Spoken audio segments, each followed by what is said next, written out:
Oh, I can't.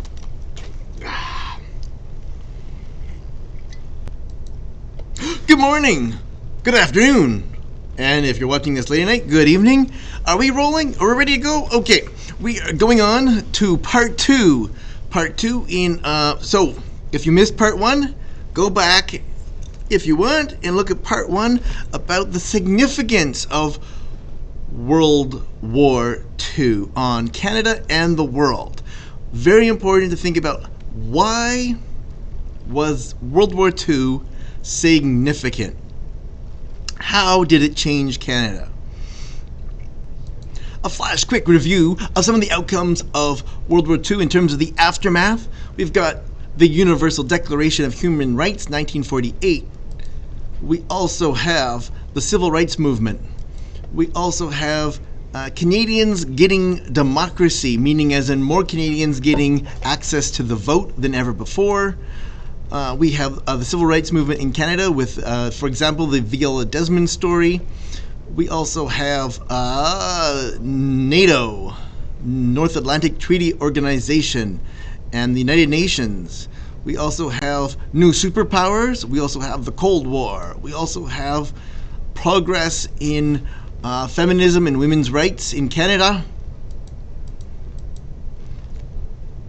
Canadian Veronica Foster we talked about in the last episode. And now we are going on to the next topic is part two, World War II lead up key events. So in today's video we're going to be talking about the lead up to World War II and the key events. Okay. This is a very big topic. How did the war start? Could the war have been avoided? How can we evaluate various leaders? We're going to move on from this slide. How were civilians targeted by military operations throughout World War II? Can the targeting of civilians be justified for military reasons? So we're going to be looking at a lot of ethical issues, where we're going to be thinking about ethical judgments, as well as perspectives, as well as significance throughout World War II. Also, we want to consider cause and consequence. Okay, so we're going to look at quickly a couple timelines just to compare and contrast two different timelines. You can see Hitler becomes Chancellor is an earlier process, and just before that, Japan invades Manchuria, and then Italy invades Ethiopia, Kristallnacht, and then Germany invades Poland, which is often considered the official start of World War II. However, of course, there's events leading up to it and events that slowly escalate it. You can see how this shows a color of sort of a hot spot where it's intense.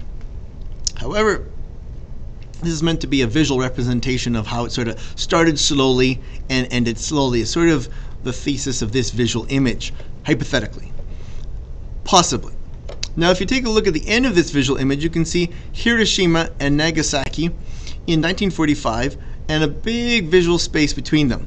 Consider that in comparison with this next one, where this timeline, where we see atom bombs dropped, becomes one pink line here on the chart.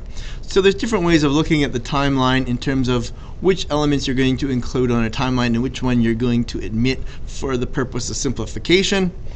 Just keep that in mind. Okay, key historical events. Hitler rises to power. Really fast, really quickly in this section. Hitler went to prison for a failed revolution, and in this prison he wrote a book called Mein Kampf. There in this book he published a lot of his ideas and policy, which means it wasn't a secret. You could learn a little bit about Hitler, however not everybody read the book, of course. 1924, released from prison. Alright, let's take a look at this quote. A guy named Adolf Hitler won an election in 1932. He won an election and 15 million people died as a result of that election in World War II, including 6 million Jews. So what I learned as a little kid is that politics is in fact very important. Now this is really key because some students say, Mr. Vic, I find politics boring. Well, politics is about power and who has power and who does not have power. Therefore, if you think about who has power over your life, it's incredibly irrelevant. And if you look at the elections and political debates going in many countries all over the world today, not singling out one particular country, you can see why people are thinking about power and human rights. Now, Bernie Sanders has had some criticism for this comment because it's simplified, but he needs to simplify this thought because he is talking in the age of television and media, and the media wants a short soundbite that they can fit into amount of space on a television show or a clip. Therefore, he can't expand and explain this in a 60-minute academic history lecture. This is a short, succinct, to the point summary in a soundbite. Okay, let's take a little bit look about this.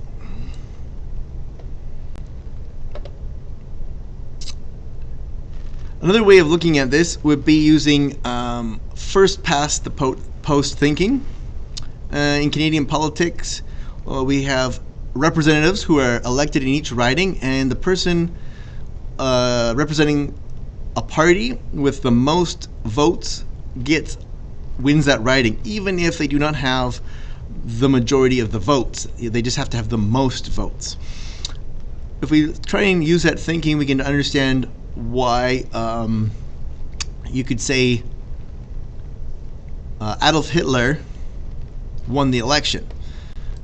Okay, and of course it's referring to the Nazis won a lot of seats in that particular election. Is really a historical way of looking at the facts and details, but it's simplifying it for that quote. Okay. German politics was constantly in turmoil in the 1930s, and part of the result of the Great Depression. In 1930, the Nazi Party won a surprising increase in the number of seats in the Reichstag parliament, going from 12 to 107 seats out of 608, making it the second largest party. Whoops. In July 1932, the Nazi Party won more seats than any other party. They won 230 seats. So this would be considered by many historians winning the election, even though they did not win a majority of the seats. If we take a look at Canada today in 2020, Prime Minister Justin Trudeau is the Prime Minister of Canada, and his party is a minority government, meaning they do not have the majority of the seats in the Canadian Parliament.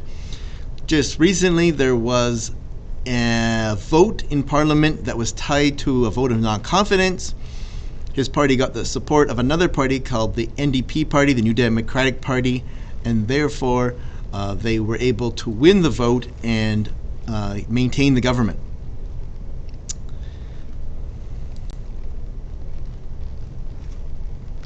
Key historical event: Japan invades Manchuria in 1931. This is a key event because it is one of the earliest events that occurred before the war started. Now, it all depends if you want to go all the way back to, say, the Japan-Russia war.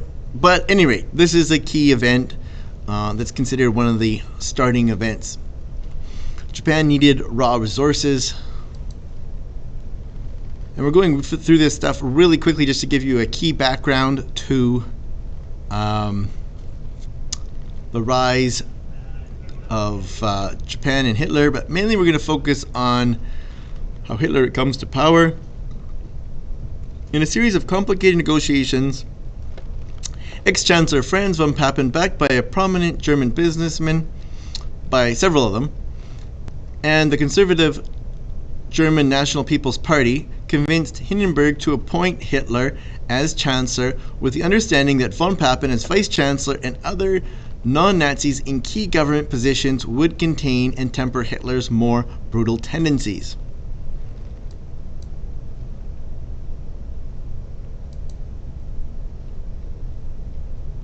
Germany on February 27th, 1933, when a sizable portion of the Parliament building in Berlin, the Reichstag, went up in flames from an arson attack.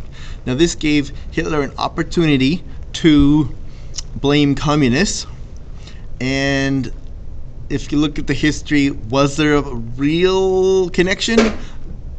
I'll let you look at the evidence and decide for yourself. But he blamed communists. Miss McDonald's call parked on 101. And since Hitler blamed communists for this fire, he was able to use and leverage the situation to get a little bit more power. A few hours later, on February 28th, Hindenburg invoked Article 48, and the cabinet drew up the decree of the Reich President for the protection of the people and state. The act abolished freedom of speech, assembly, privacy, and the press, legalized phone tapping and interception of correspondence. That night, around 4,000 people were arrested, imprisoned, and tortured by the SA. Now, although there were communists elected to the Reichstag, many communists were detained indefinitely after the fire. Their empty seats left the Nazi Party largely in control, largely free to do as they wished. Now, that information came from Waseno, Lorraine, from an article, The True Story of the Reichstag Fire and the Nazi Rise to Power. Another source I looked at had a slightly different version. Other sources say it was Hitler who invoked this decree. Why was there a difference? Consider evidence and multiple sources in your research. The following day, Hitler issued a decree for the protection of the people and the state, commonly known as the Reichstag Fire Decree. Alright, so why would two sources have a different take on who did this? Was it Hitler or was it the president? Well, one assumption could be that they were working together on it, and therefore it could be quoted differently. Okay, let's take a look at a Canadian example, for example. A Canadian connection point. In Canadian written kind of policy, it would be the Governor General who appoints senators. However, nowadays, the Prime Minister chooses the senator. The Prime Minister has a process where they make the final choice through a process about who should be the next senator. And they make that recommendation to the Governor General, who then does the appointment, who makes the appointment of somebody to the Senate. So, who did the appointment? Who made the choice? And who is responsible for the appointment and the choice? So that's where it's, again, there's some sense of tradition and written law about coming together about who does what. So that's sort of a Canadian example where both the Canadian Prime Minister and the Governor General are putting somebody in the Senate. Okay, let's take a look at Hindenburg. The president dies. There you can see Hitler over here.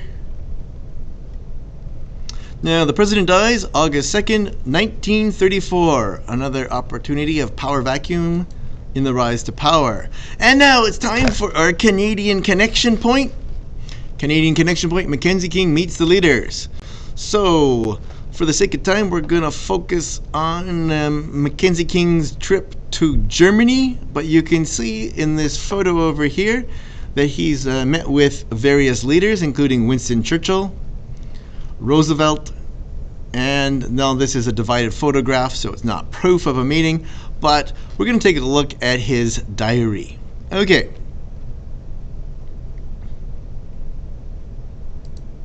Let's take a look here. Canadian connection point. Prime Minister Mackenzie King, second from left, consorts with Nazis at the opening ceremonies of all German sports competition at the Olympic Stadium in Berlin, Germany, 1937. Does meeting with the enemy from a future war before a war discredit a hero or a leader? How could Mackenzie King see what Hitler and the Nazi Germany would become? Canadian connection points. King's diary. Interview with Hermann Göring. At 10:30, made the first of the day's calls on General Göring, who received me in a spacious office overlooking a garden. Now, what's the background of Hermann Göring? Who is this character? Well, he had a lot of power in the Nazi regime. He was from a wealthier background and well connected to wealthy businessmen, and he was more educated in that sort of culture strata class of people, and therefore he would often meet with people to present a certain face of the Nazi Party. Therefore why he might be chosen to meet with the Canadian Prime Minister. He did have a lot of power though.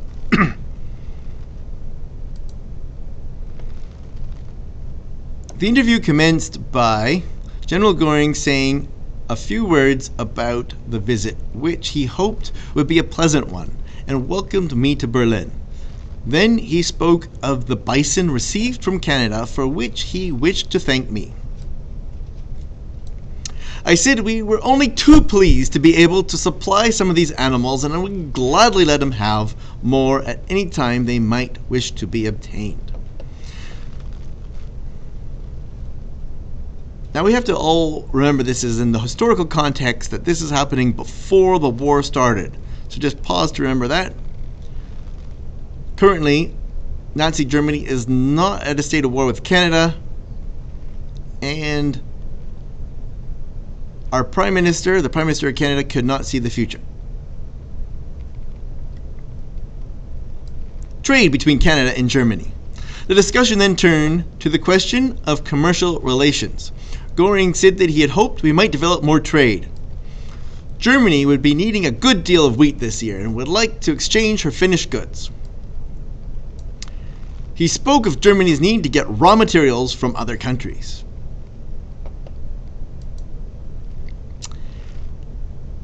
Okay, now we're getting into the next level. Key event, Night of the Long Knives, June 1934.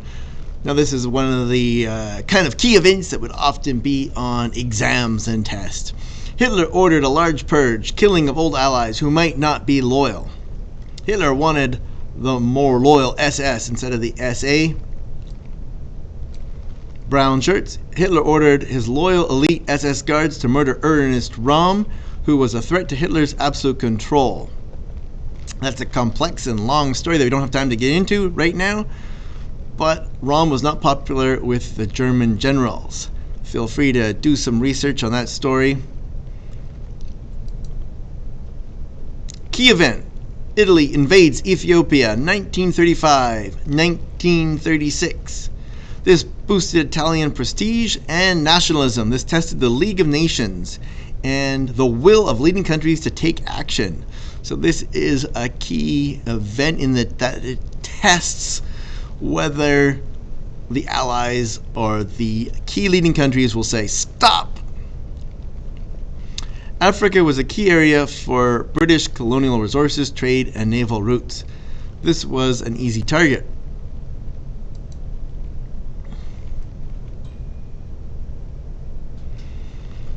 Key event, Nuremberg Laws, another big important event. Past, 1935, define Jews by grandparents, not by religion. Key thing you should know, there were many racist rules, excluded Jews from citizenship, forbidden to intermarry with Germans, a red J stamped on required ID cards, Nuremberg laws expanded to other countries. Now, a slight Canadian connection point would be at this point in time, there were people groups in Canada that were not considered citizens. And we'll come back to that in the future. However, that was going to change as Canada reflected.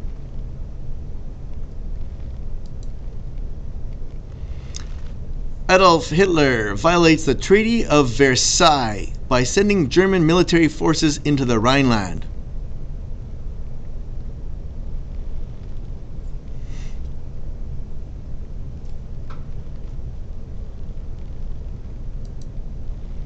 Another Canadian connection point. Rise of fascism in Spain. Franco. The Canadian government refused to get involved in the Spanish Civil War. Some Canadians believed in the cause, went to fight anyway.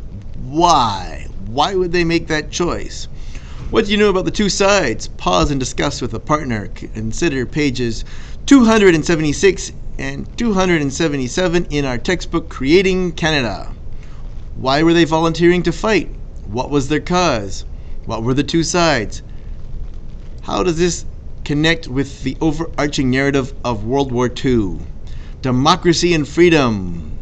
Stand up and fight against tyranny and fascism and totalitarian control. Pause for 5 minutes here. Discuss with a partner. Do do do do do do do do do do do do do do do. Okay, restart the video now. Continuing on. What were they fighting for? Were they fighting for freedom? Were they fighting for democracy? Hitler was supporting the side of Franco. How did he support the side of Franco? Google that and find out how he supported the side of Franco. By 1937, there were enough Canadians in Spain to form a Canadian battalion, not connected to the Canadian government. March 1938, German troops march into Austria to annex German-speaking Austria. Western powers do effectively nothing. However, the Americans did make a wonderful movie called The Sound of Music in 1965. On the night of November 9th, 1938, violence against Jews broke out across the Reich. It appeared to be unplanned, set off by Germans' anger over the assassination of a German official in Paris at the hands of a Jewish teenager. In fact, German propaganda minister Joseph Goebbels and other Nazis carefully organized the pogroms. In 2 days, over 250 synagogues were burned, over 7,000 Jewish businesses were trashed and looted. Dozens of Jewish people were killed, and Jewish cemeteries, hospitals, schools, and homes were looted, while police and fire brigades stood by. That comes from the Encyclopedia Holocaust Museum. Night of the Broken Glass, Kristallnacht, a very, very, very important key event that you should be aware of. Here are the key points to remember on this slide. I'm going to pause here on this slide for a few moments so that you can take a note of these key points. And I think the key thing to point about is there's individual stories which bring the history to life, but there's also the numbers which show the quantity and magnitude of an event. When we think of people got arrested, oh, a few people? Oh, 30,000 people got arrested. Oh, a few people died? No. The official number was about 91, but it was more than the official number, which means estimated in the hundreds. Okay. Canadian connection point. Canadian connection point? What do you mean? Well, again, a loose connection point, but here's a connection point. Do you know of any time when Canadian religious buildings have been attacked or burned? Now again, loose connection point. We're not going to have a connection point with this kind of numbers and magnitude and severity, but what has happened in Canada that has this flavor?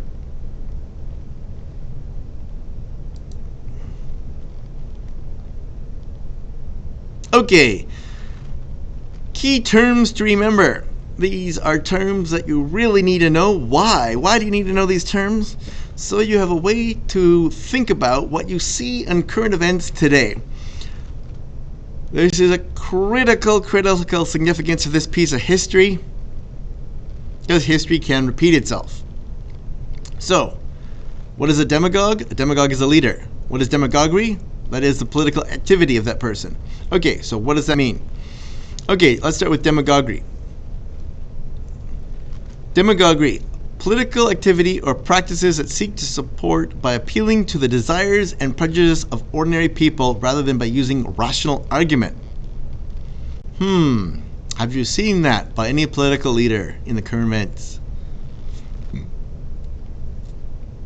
Demagogue, a leader who makes use of popular prejudice and false claims. False claims? And promises. False promises to gain power. Okay, so a Canadian connection point. Have you ever heard a demagogue on Canadian television? Have you ever heard a leader make use of popular prejudices on Canadian television?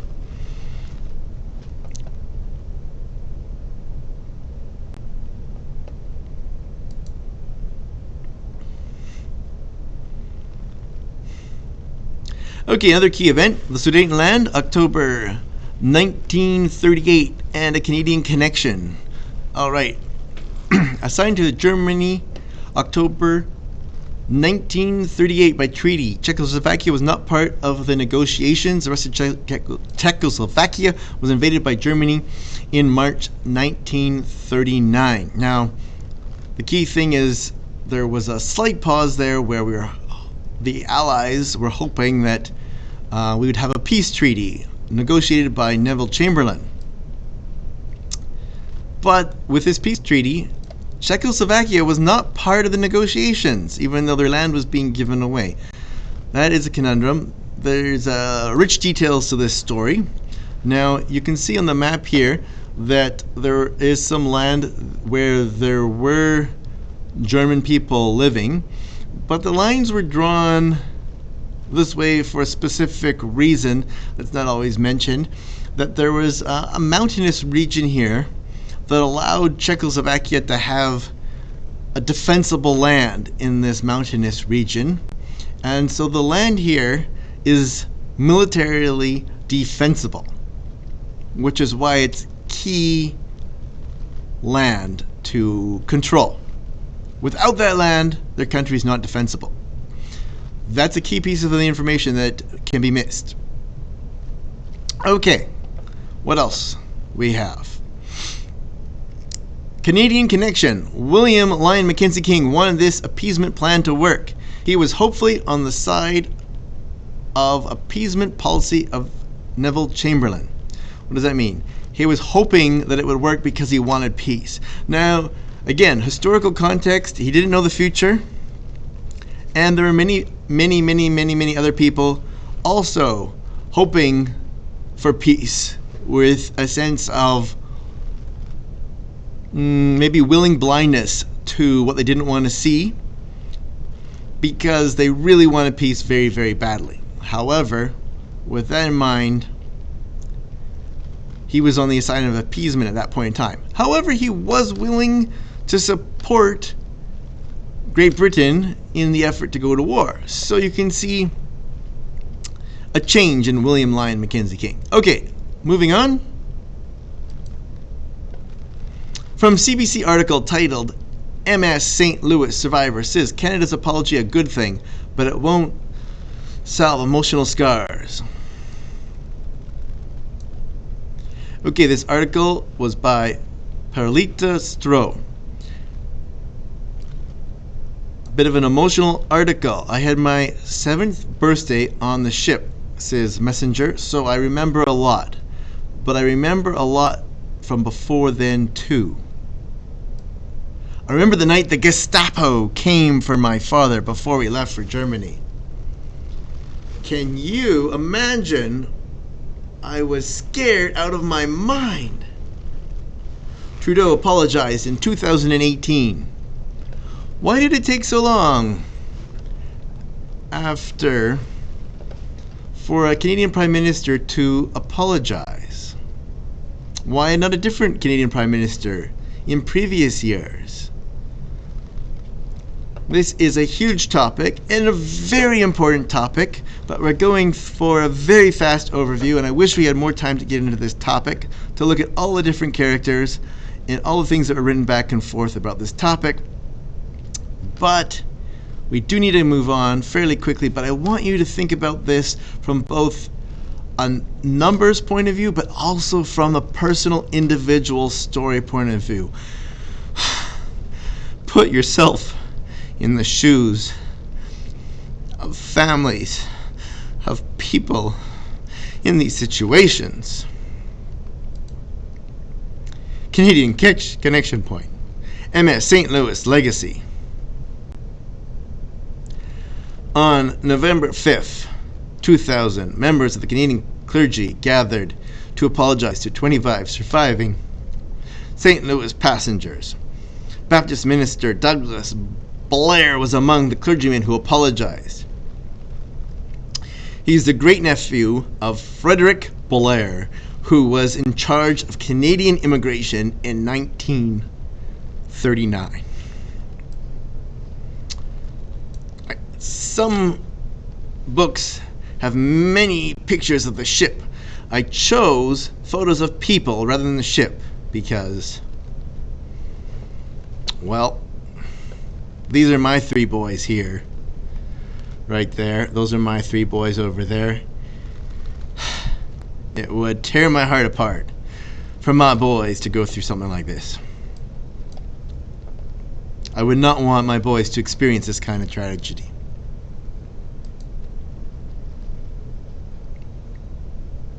To the event. Invasion of Poland. Hitler ordered the invasion of Poland September 1939. This was the straw for the French and the British. So they declared war even though they were not ready. Now, we're coming to the end of the video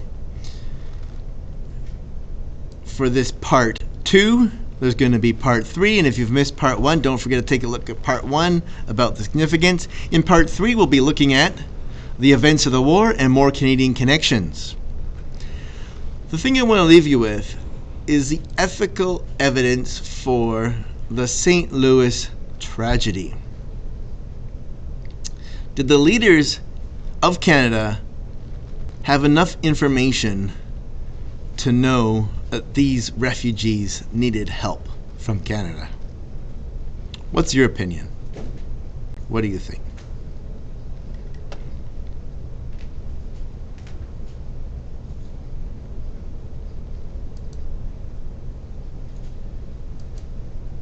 Okay, so don't forget to come back for the next video, part 3, World War II, the events of the war and more Canadian connections. We'll take a sneak peek at what's coming next. Coming next, Canada declares war. Cut!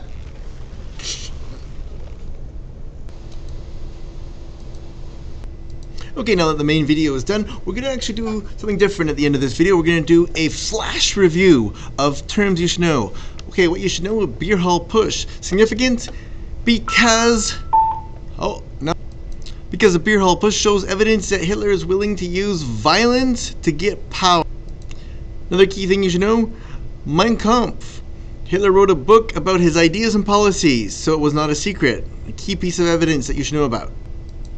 Another key thing you should know is you should know enough about the electoral process in Germany that when you hear a quote, a guy named Adolf Hitler won an election in 1932, and somebody says that's true or false, you should be able to know enough to have your own opinion about the facts and details and the evidence, to be able to engage in a dialogue about, is that true, is that false?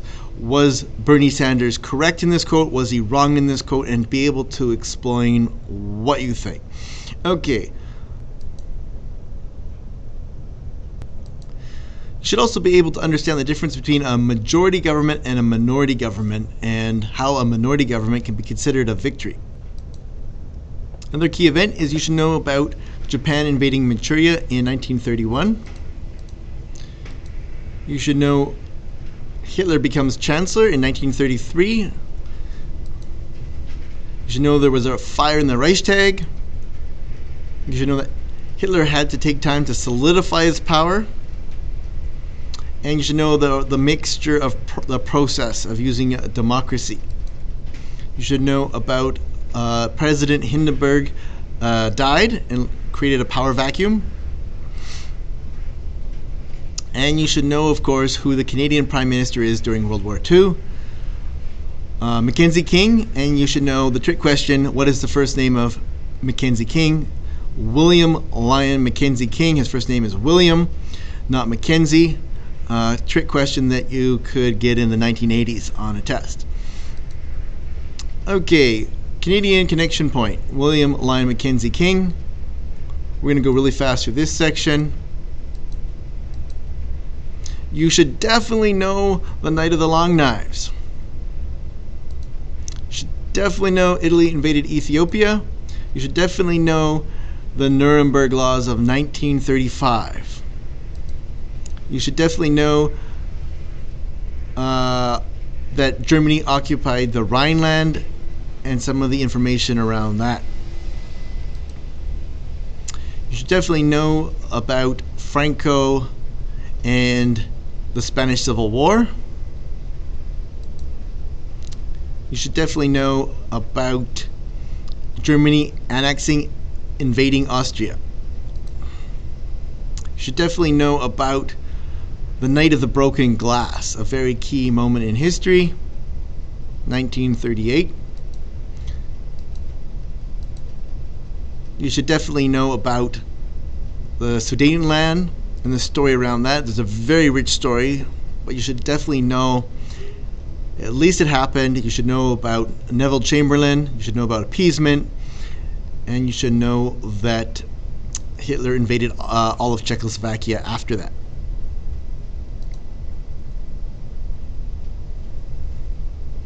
You should definitely know about the St. Louis, the refugees, and the Canadian connection point to this ship of refugees. You should definitely know a key event, invasion of Poland. And I've skipped another key point that you should know. Okay, the other key point that I skipped to save time is the non-aggression pact between the Soviet Union and Nazi Germany. And it's hinted at in this map over here where you can see the flags of the Soviet Union and Nazi Germany dividing Poland in half and creating a non-aggression pact, meaning that they won't attack each other. And a key foreshadowing of the next video, video part 3, what we're going to see is we're going to see Canadians get involved. Okay, so one of the key things you want to know that will be coming up in the next video is that Canada had a vote in its parliament compared to World War I, where Canada was at war automatically. Key significance in the journey of Canadian autonomy and Canadian identity. That concludes our video for today. Hopefully you learned something, and look forward to seeing you in class. Send me an email or a chat on Teams if you have any questions. Thank you very kindly. Have a good night. Wait, you didn't talk about the French Canadians. We'll talk about the French Canadians later. Next video.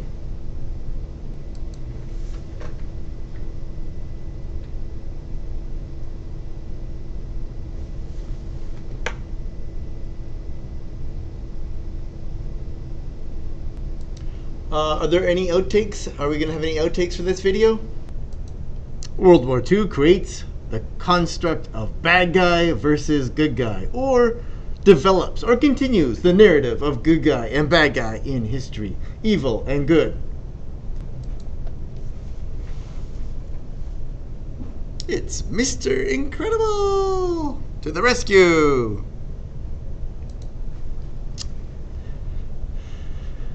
Good morning, good evening, and good night. It's time to say goodbye from Surrey, British Columbia, Canada. There's a holiday tomorrow here of a kind, and you could be watching this at any time of the year, in any part of the world. So, I'll instead say, Happy Holidays. See if you can guess what holiday is tomorrow.